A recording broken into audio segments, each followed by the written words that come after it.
نبدأ بالصلاة على رسولنا الكريم محمد صلى الله عليه وسلم، فصلوا على خير البشر. اللهم صل وسلم وبارك على محمد وعلى آل محمد، رسولنا النبي الأمي المبعوث رحمة للعالمين، خاتم الأنبياء والمرسلين، نور هذه الأمة وضياؤها، وشفيعنا يوم الحساب. السلام عليكم ورحمة الله وبركاته. بعد عم هنيدي ما قال ووعد الناس كلها انه هيعمل فيلم قوي جدا بعد سلسلة الافلام الفاشلة اللي عملها قبل كده، الناس منتظرة قصة الفيلم من برع البريمو اللي هو اعلن عنه انه هينزل 2 اغسطس، وهنعرف في الفيديو ده ليه محمد هنيدي اختار الميعاد ده بالذات، وهنعرف كمان قصة الفيلم والقصة دي حقيقية ولا لا. راح فين يا وحش؟ اوعى تنسى اللايك والشير، وكمان تدعمنا بالسبسكرايب لو انت اول مرة تشوفنا على القناة. ويلا نبتدي الفيديو مع بعض. اولا كده قصه المرعي البريمو ده اصلا جايه من قصه حقيقيه، وهي شخصيه احمد المرعي، الراجل الصعيدي اللي كان عايش في امبابه، المنطقه اللي عاش فيها محمد هنيدي نفسه.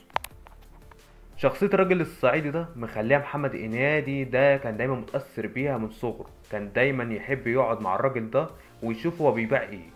كان دايما محمد هنيدي يشوف الراجل ده، وكان دايما يوصف لنا ان هو دايما بيبيع البطيخ، ولو حد اي ست دايما بتعدى عليه ممكن يبيع لها الشادر البطيخ كله بدون اي فلوس تقديرا لجمالها، وده اللي كان بيحط مشاكل كتيره جدا مع زوجته. تعال كمان اغشش كده ايه دور كل بطل في الفيلم ده هيكون ازاي.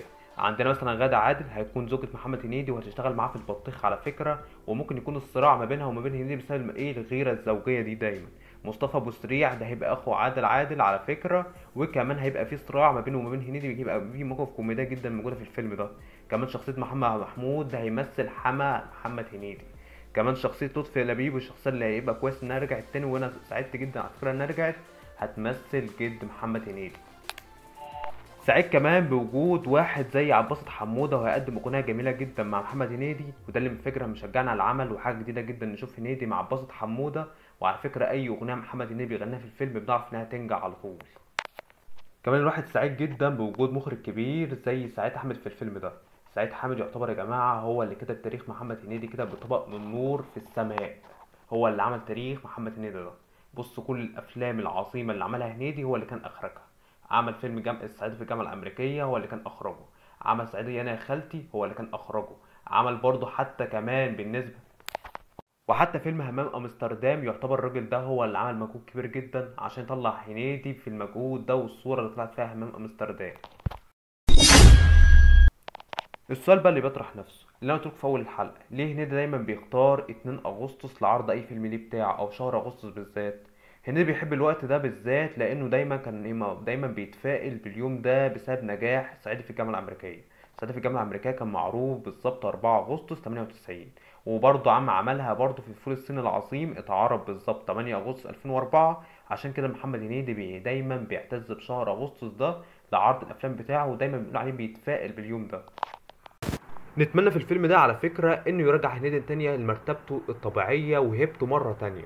يعتبر هنيدي اخر فيلم عمله كان قوي جدا هو رمضان مبروك ابو العلمين حمودة، واحسن شخصية بصراحة بالنسبة لي. بعد كل ده كان باترينا صورة ملهاش اي معنى ولا اي تفسير. يمكن هو واكتر فنانين تعبوا واتأثروا بالحكاية ديت هو واحمد حلمي، الاتنين اتأثروا بشكل كبير جدا. نقدر نقول بعد ظهور جيل مسرح مصر الاتنين اتأثروا بالشكل ده كبير. نتمنى في الفيلم ده هنيدي يعمل فيلم كويس ويحقق اعلى ايراد على فكره في نفس الوقت، ويمتعنا كلنا، ويكون لسه مفيش اي الفاظ توصل للاطفال عموما، لان هنيدي بيتفرج عليه اطفال كتير قوي. تمام، اتفرجوا على قناه VIP سينما، ما تنسوش اللايك والشير والسبسكرايب.